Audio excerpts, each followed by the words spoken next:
Hey, what's up, everybody? Welcome to the Rock Squad podcast, your destination for the latest in rock music news, reviews, and discussion. I'm one of your hosts. I'm Nick Chino. I'm joined by my co-host and bandmate. It's Dave Marini. What's up, Dave? Hey, man, how's it going? Hey, everybody, before we get going this week, make sure you subscribe to our channel. Make sure you like this video. And if you have something to say, by all means, speak your mind in the comments below. We got a great show today. But first, Nick, how are you doing? It's been a bit. I haven't seen you in a couple of days. Yeah, I'm doing all right. I had a little bit of, I wouldn't say it was a rock and roll week, but I was actually kind of surprised by an episode of television that I watched that somehow melded together with my love of music. Have you seen this show on, it's on Disney Plus Star. It's called MODOK. Have you seen MODOK? No, I haven't seen it. MODOK it's a Marvel TV show. It's based on a comic book, and MODOK is kind of this floating head who's one of the big evil geniuses of the Marvel universe. But the show itself is kind of it's like a comedy thing from the Robot Chicken guys.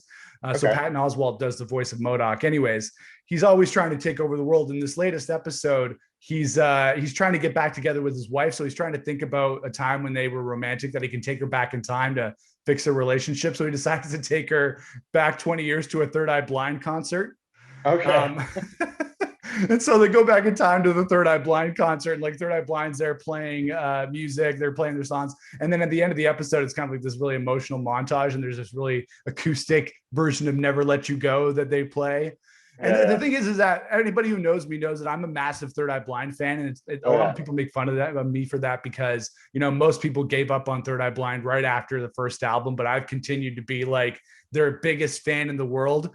So the fact that I saw this episode of MODOK, which this totally random story about Third Eye Blind, I think Semi Charmed Life was in there too. It was hilarious. So I don't know if anybody else has seen it out there, but as a Third Eye Blind fan, as a loving Third Eye Blind fan, I found it hilarious. That's awesome. I'll have to check it out, man. I haven't seen it. We've gone to see Third Eye Blind before. Yeah, together. We've nerded out before. I like Third Eye Blind too. I think that their lead singer is a little bit of a dink, but I think that he writes good pop songs. So I'm a fan. Yeah. They're up there in my book too.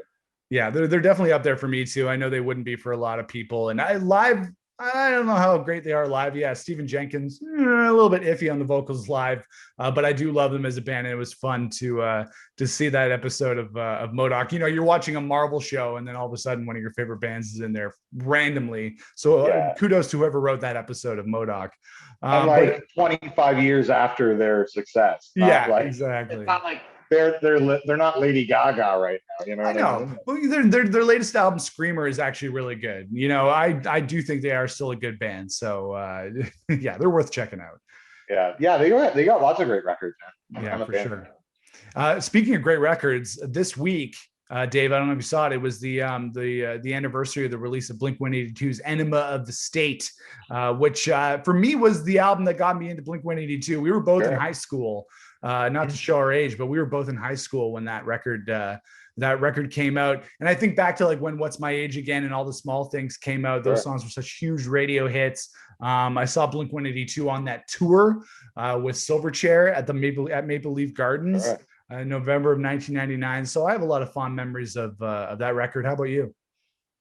Oh yeah, for sure. Like when that record came out, it was like, you know, Green Day kind of set the tone for pop punk a few years before that, and then they just kind of like completely rolled over everything with that record. You know, like their first record was really good, and then the second one was great too. And you know, having Travis on that record, that changed a lot. You know, the whole vibe of the band kind of changed a little bit. You know, so yeah, man, it was a huge one. Like that started a lot of different styles of rock. You know, like or punk. You know, whatever you want to call it. It's all rock to me, but. Yeah, you know, like it started the pop punk, it started the emo thing, it started the acoustic songwriter thing. Like there was a lot of sub branches that came off of them, you know, in that era for sure. Yeah, big influence on me, that record. Yeah, for sure. I enjoy Blink's like current lineup with Matt Skiba on the vocals, but I do miss Tom. There was something about that combination of the three of them that was amazing. Sure, I think they had like a silliness between them that you know, we talk about it all the time too. Like some of our favorite videos are bands that don't take themselves seriously in their videos. They're a prime example of just like, you know, being okay with being silly and being laughed at because, you believe that what you're doing rocks harder than the joke that you're cracking, like the Foo Fighters do it all the time too. Yeah. Lots of bands do. Queens of the Stone Age have some weird video, like everybody does it, but it's, Yeah. The ones that do it really well. And they definitely took it to, like thinking of the video where they're running naked, then at the Splash Park, like all sorts of great fun with that generation of Blink 182 for sure. Yeah, all the small things with the boy band parody, and What's My Age Again with them running around naked. That song, I love that album, but for some reason, there's something about that song that still really holds up for me. The songwriting on What's My Age Again, the way that the verses go into I don't know, it's hard to describe, but the way that song kind of how it goes, the way the chorus is, I still think that's a great rock single. Yeah, exactly. With punk rock, like they didn't write the book, but they definitely penned some chapters. Like, good way to put it. You know what I mean? Like nothing that Blink was doing wasn't already being done by, dozens of bands in Orange County already, or San Diego, or wherever they're from, but like they definitely, there's definitely influence from like different shit that's not necessarily an influence on like, I don't know, like a NoFX or one of the band, or even a Goldfinger, like a lot less ska influence, a lot more like just straight up pop, which was never done really before that. You know what I mean? Like, so it was nice to see them really boost that up to the mainstream and take the flag from Green Day, who had kind of started doing that like a couple of years prior, right? Right. Totally. Well, happy 20, not 20th, more than 20. Happy anniversary to Blink 182's Enema of the State. Still a classic album in 2021. So let's get to the rest of the show. We'll give you a rundown on how we do things here on the Rock Squad podcast. We'll get to our headliner topic, which is our main big topic of this week's show. We're talking about Smashing Pumpkins and the 30th anniversary of the Gish record and a live release they're going to be putting out. But first, let's get to our opening act topics of this week's Rock Squad podcast. We have a couple of different topics that we want to run through quickly and get Dave's thoughts and get our audience's thoughts as well. And the first is that Weezer's Hash Pipe was almost an Ozzy Osbourne song. I saw this on NME.com that Rivers Cuomo has revealed in Guitar World that Weezer's giant hit Hash Pipe from the Green Album, we talked about that recently on the podcast, was originally offered to Ozzy Osbourne, but Ozzy turned it down. It then, of course, became the first single of the band's comeback in 2001. So I found this actually kind of neat because, like, you think about Hash Pipe and you listen to the song. Yeah, it's definitely Weezer, maybe a little bit darker than most Weezer songs, but I can definitely hear Ozzy singing this song, especially on the falsetto verses. Sure. Ozzy could have done that. I think he could kill those vocals on that song. And there is a song on the new Weezer record, Pacific Daydream, Van Weezer, that's called Blue Dream, that essentially just rips the Crazy Train riff right out of that song and puts it into this song. So I could definitely see how the sounds of Rivers and Weezer could mesh with Ozzy. What do you think, Dave? Oh yeah, for sure. As soon as I read that, I was like, yeah, that kind of fits the mold. And it, people don't realize that, Ozzy doesn't write a lot of his own songs too, right? So it's like, it totally fits that, like, that would be something that, some A&R guy would be like, who'd be great with that?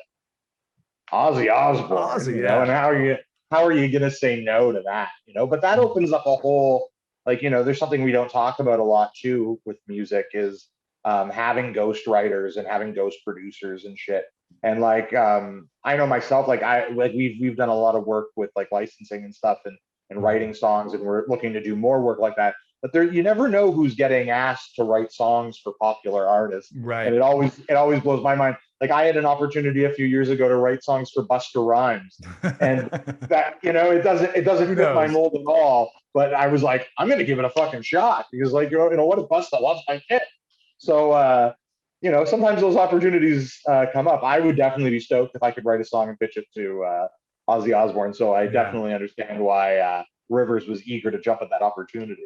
Yeah, well, I don't know if you remember the song. It was done probably the 2000s. Do you remember that song by Cold, Stupid Girl? Yeah, Stupid Girl. Yeah. That was co-written by Rivers. That was a really great song. He did a song on the Last Monkeys records, Good Times, in 2006. Yeah, that was a great tune. She Makes Me Laugh, which was great as well. So Rivers is a songwriter. When I think of Rivers, he is very much a creative force. Totally. Recently, he released all these different demos and different in progress stuff that he did over the years on his website. And you can see all the different incarnations of these songs that he's doing. And you can probably see the kind of the seed of where these ideas are going. So maybe when he wrote Hash Pipe, he thought, hey, this would be great for Ozzy. Let's pitch it to him. And when Ozzy turned it down, he decided just to keep it for himself. Well, it's, and it also kind of shows you that a good song's a good song. You know what I mean? Yeah. Like, he believed in the song and he was like, I'll pitch this because it's cool. Yeah. And when it didn't fly, he was like, I'm going to just put this out because it's cool, Yeah. So that says a lot about the songwriting too. Like, if you can get a song, like, we know that when you get a song that really clicks and you're like, maybe something's there, like, so yeah, it's awesome though, man. I like hearing, I can't remember. I just heard another Rivers thing, but I can't remember who the collab was with. I was just talking about it the other day. I'll fill you in on the end of the show. Another good was he did a song Magic with B.O.B. Do you remember that one? I've got the magic in me. That was a good one too. Yeah, he's just a great songwriter, and it's fun to see him try out different things. I'm kind of sad that we didn't see this Ozzy Osbourne thing happen, but we did get the song. Nevertheless, we still got Hash Pipe and something. You know what it is? I think he did a collab with AWOL Nation. Oh, cool. Nice. Not too long ago. And I'm pretty sure there's a Rivers, something about summertime, something about, but I'm pretty sure it's an AWOL Nation song. I could be wrong. Nice. If I'm wrong, we'll do a correction. I'll put it in the corner being like, correction. I'm sure somebody will say something. Yeah, of course. So they always will let you know if you're saying something incorrect. So for sure. So yeah, that's cool. Weezer's Hash Pipe was almost an Ozzy Osbourne song. Let us know what you thought of that topic in the comments. Let's get to our next opening act topic, and that is a punk show promoter is hoping to charge $1,000 for the unvaccinated at an upcoming show. This comes from Consequence of Sound, that a promoter in Florida is ensuring his punk shows will be COVID-19 free by charging $18 a ticket for the vaccinated and a cool $1,000, $1,000 for those who aren't vaccinated for a punk show that he's putting on at the end of the month. Here in June, he wants to do this, but the Florida governor and their governor's office isn't having it and says it's against the law. So, Dave, do you think this is a good idea that he's keeping everybody safe, or do you think this is a little bit over the top? Well, I think this is obviously a little bit over the top, and I think he's trying to make a statement that everyone should go get vaxxed. Right. But I'm totally, like, as a promoter and somebody who puts on shows, like, I'm totally not against, if he has to pay for a test to make sure everybody else is safe, then, I'm sure it's not $1,000, but, have that as like an extra fee on the ticket, I think is completely fair. If you don't want to, play baseball, you don't get to wear cleats on the street. That's the way it goes. Good comparison. I don't know, man. Like, if you want to play football, you got to wear your mouth guard. I don't know. Like, I think it's like one of those, like, I think obviously he's going to catch some heat because everyone's taking, this is like the new politics or religion, right? Like, COVID and vaccine stuff is like the new, you don't want to talk with your family at Thanksgiving about it or anytime. So I don't know. I think obviously $1,000 seems a little excessive, but I definitely think that there needs to be something in place, especially trying to keep people safe. And I think that his heart's in the right spot, but I think maybe he's pushing it a little bit. But he probably got one hell of a payday for the show that he did do, if he did get away with it.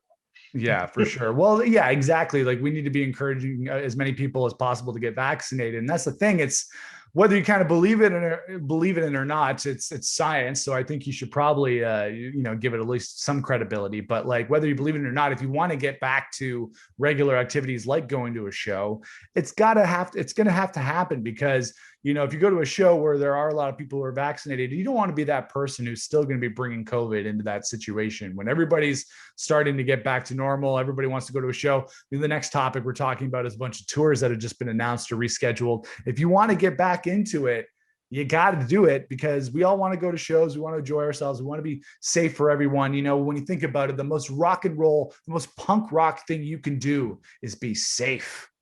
I know maybe old school punks would not really agree with that. They'd rather probably, instead of taking the vaccination, they'd probably like just eat the needle instead. But I think that's what you got to do. I think it's punk rock to get vaccinated. Plus, you don't want to pay $1,000. I've seen the bill of this show. There's no band on this bill that's worth $1,000. Really, no band ever that's worth $1,000, unless John Lennon and George Harrison were coming back from the dead for a Beatles reunion. Then maybe, but not for this. All right, let's move on to our final opening act topic on this week's Rock Squad podcast, and that is tour announcement madness. As things hopefully get back to normal around the world, Dave, a lot of big bands have been announcing summer tours for 2021. This is not happening here in Canada because we are nowhere near doing this here, but this is it's happening in the States, and it's kind of cool. So just a quick little rundown of these tours that have been announced this week. The Foo Fighters have changed their 25th anniversary to a 26th anniversary tour, kicking off July 28th in Ohio and hitting U.S. cities, and they're going to Europe as well. Guns N' Roses are heading out on the road with Wolf Van Halen's Mammoth WVH for their We're Effing Back tour that's going across the U.S. Slipknot announced the Knotfest Road Show with Killswitch Engage for a tour this fall. And then this one, I think, is probably the most exciting out of all these tour announcements, that Max Sabbath, the world's best McDonald's Black Sabbath cover band, are hitting the road in August, starting in San Francisco. So, Dave, we know this isn't going to be the return of live music in Canada, but do you think this is the return of live music in the US and around the world? And which of these tours has you most excited? Oh, Max Sabbath for sure. I really like Max Sabbath. I think it's really cool, good. Yeah. And they have the full support of Ozzy and the guys in Sabbath. So, that it's just fun and stuff. Yeah, I think we're on our way, man, or I think they're on their way. We're a little bit behind, but I think that comes down to the situation with our healthcare system, to the system in the States. Yeah. The States have way more ICU beds than we do. So as the numbers go down, we're not going to be able to jump open just as quick as, Florida, who has 2,000 ICU beds, and we have 144 or whatever, whatever it may be, 100 or whatever. So I think we're on our way. We have two different healthcare systems up here and down there. And I think the holes in the systems have been shown from this situation. So I'm hoping that this is just a number thing up here.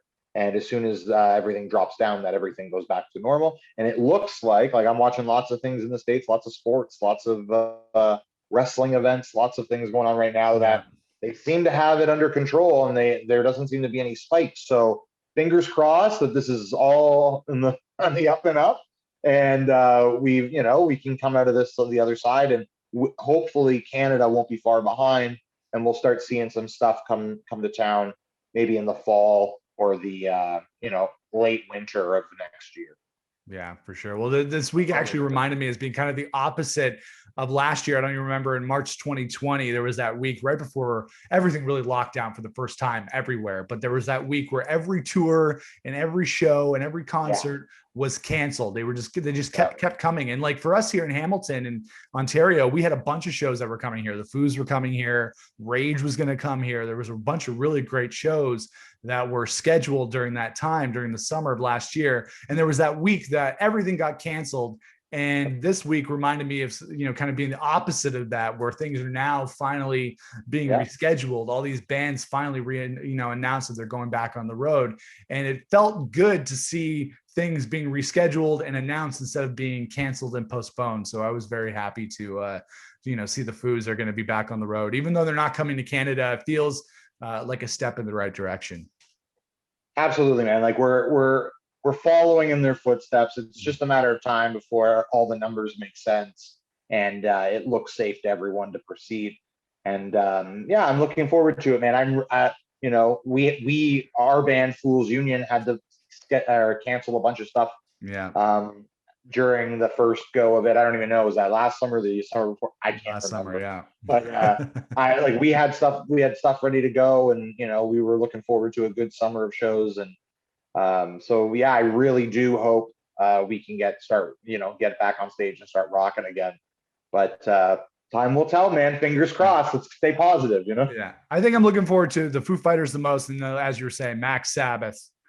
Definitely up there. I would like to see Mammoth WVH, but not opening for Guns N' Roses. I'd like to see Wolf on his own. I think that'd be a good show.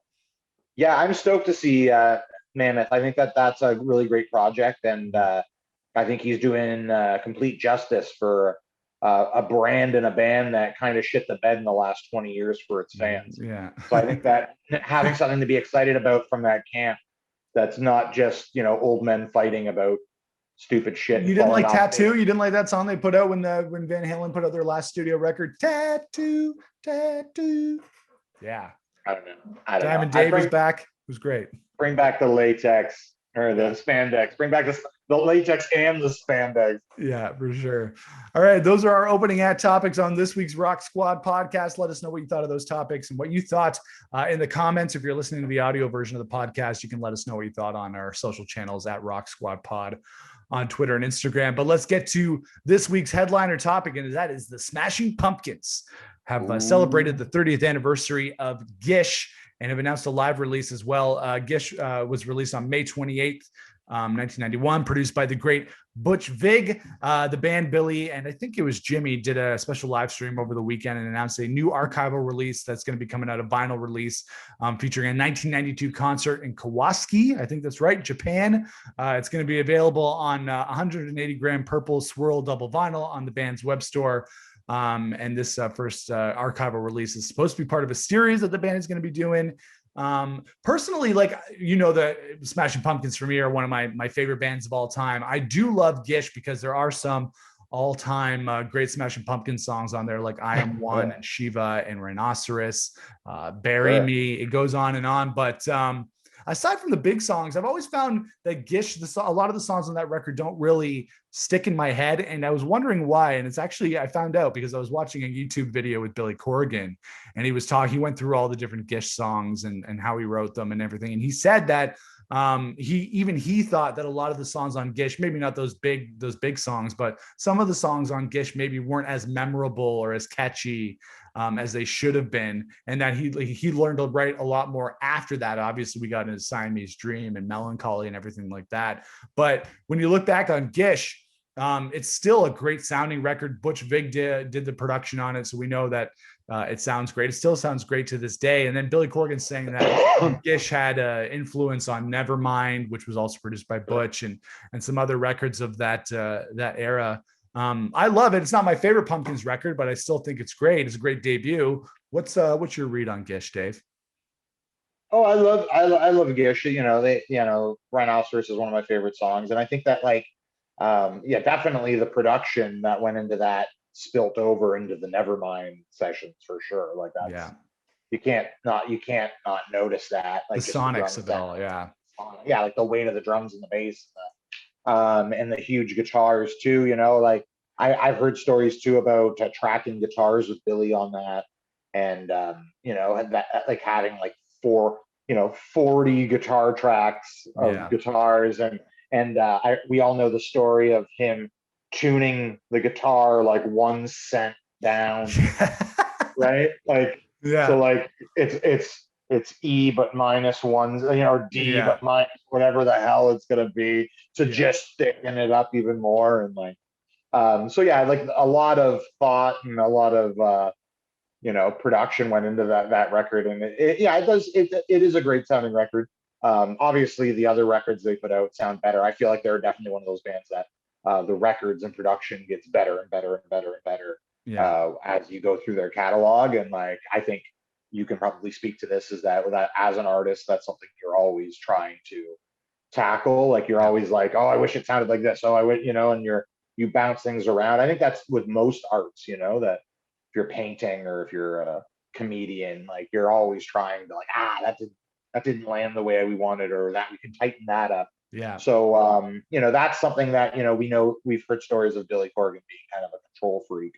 And, I think that's kind of where that comes from. Like I know we could be like that too if we're writing songs and things aren't sounding the way you hear them in your head, and you're the ideas person. Mm-hmm. So I love the record. Not my favorite Pumpkins record, but definitely like for a debut major label. Was it a major label release? Yeah, I think it was. Yeah, Virgin. So for that at the time, fantastic record. Like, and I'm interested. I'm always interested to hear what else is cooking, or like extra little tidbits on those kind of things. So I'm excited. Yeah, I'm excited for this this LP too, this archival release of the show in Japan. I probably want, I don't know if I'll be splurging on it to pick it up. But I do think it's cool that they're continuing to go back through the archives. Over the last decade or so, Billy really reached into the Pumpkins archives because they have a lot of material that they're just sitting on and involved. So they did the Gish Deluxe Edition, Siamese Dream Deluxe Edition, Melancholy, which had like 50 extra songs on it.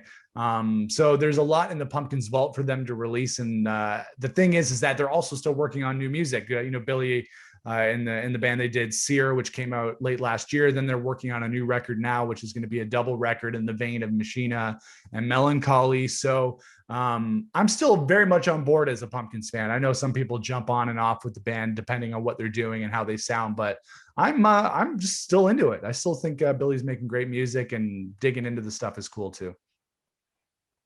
Yeah, man. Billy Corgan and some of the songs that he has written over the years, they're the time, they're the soundtrack of our youth, really, from getting into rock, our early teens and onward. And we've seen them a bunch of times. We've had lots of Pumpkins exposure, and anytime you're going to see more, I thought, the listeners don't know, but we, because we play in a band, we're currently working on some new mixes and stuff, and we just went to Toronto, and there was a chance that Billy Corgan could have been where we were going. We were both very excited that could be because it's a shared space. Lots of people work in the space we were going, and there was a chance. It didn't work out. But we were excited. So, it's always a thrill. I saw Billy play the first time I saw him play was at the Much Music Awards. I was at a Much Music Awards. Yeah, nice. And, and I've seen them probably 3 or 4 times since then. And I've had different feelings of their live performances through the years. But I feel like kind of when Ava Adore came out, they kind of went against the norm. They were like, oh, we're not gonna, we don't play Bullet with butterfly wings like that anymore. We play it like this. And another weird Smashing Pumpkins connection is that my mom one of her clients used to be Billy Corgan's guitar tech. And the whole reason how I got into recording, I use a lot of Reason when I record, as Nick knows. And the whole reason I got into that is because Billy Corgan's guitar tech gave my mom a CD with Reason on it, and was like, oh, if your son likes Billy Corgan and Trent Reznor are using this, your son should give it a try. And I was 12 years old, and I've never stopped doing it. You know what I mean? So we're big fans. We love the Smashing Pumpkins.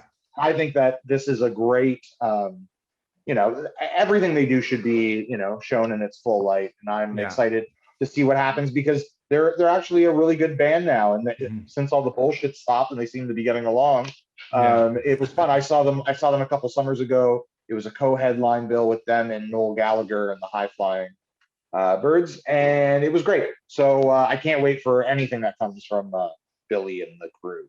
Yeah, I've only seen the Pumpkins once, and that was at Somersault Festival in Barrie, Our Lady Pieces Festival in Barrie in the year 2000, the year of our Lord 2000.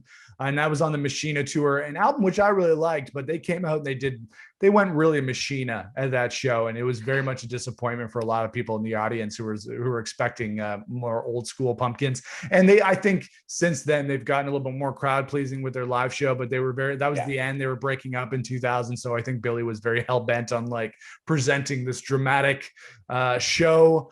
That wasn't a good festival show. Maybe if you were in a very indulgent, it was a very indulgent show. Yeah, for sure. But I'm a big Pumpkins fan. The first gig I ever played before we were in the band together, the first gig I ever played, the first song we ever played was Cherub Rock. So that's got to tell you something about how big of a Pumpkins fan I am. One of my favorite all-time songs. One of the best intros with drums ever. Oh, for sure. Yeah, Great. For sure. All right, yeah, we're looking forward to some archival stuff from the Pumpkins, and happy 30th anniversary to Gish. That is our headliner topic of this week, and that is our Rock Squad podcast for this week. We're going to wrap things up, but before we do, we got to give our tracks of the week. If you want to follow our tracks of the week, you can head over to Spotify. We got a Spotify playlist where we round up all of our recommendations so that you can rock accordingly.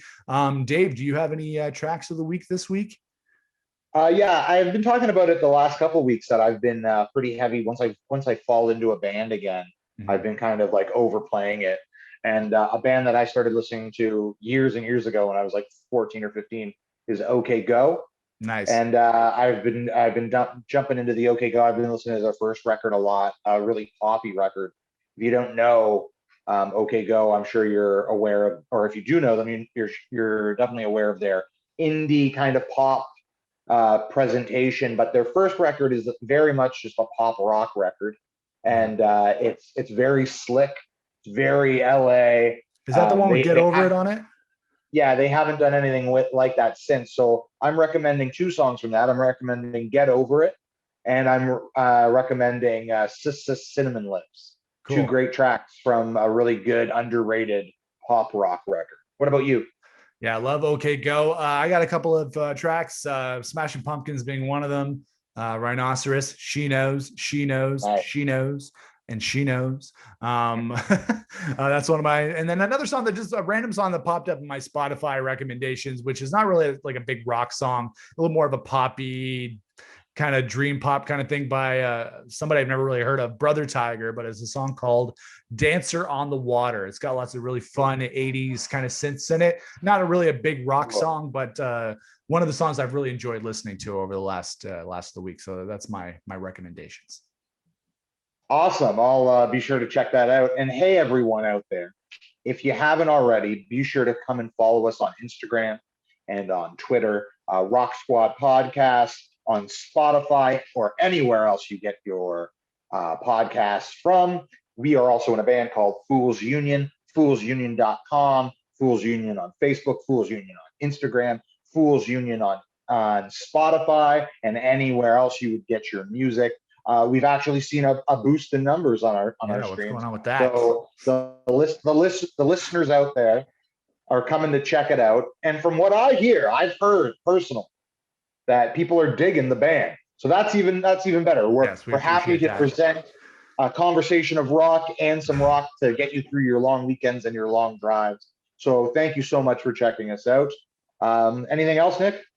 Oh, no, that's it. Yeah, foolsunion.com. You can follow me at the Walking Nick. And yeah, also keep an eye on the channel. I'll be going to do a rock album review this weekend for the new Rise Against album called Nowhere Generation. Friday is Rise Against Day in the city of Chicago. So that's Oh, exciting. yeah. Yeah, so keep an eye out for that. We'll do a rock album review for Rise Against. But otherwise, we'll see you guys again for another episode of the Rock Squad podcast. In the meantime, rock on, Dave. Rock on, Nick.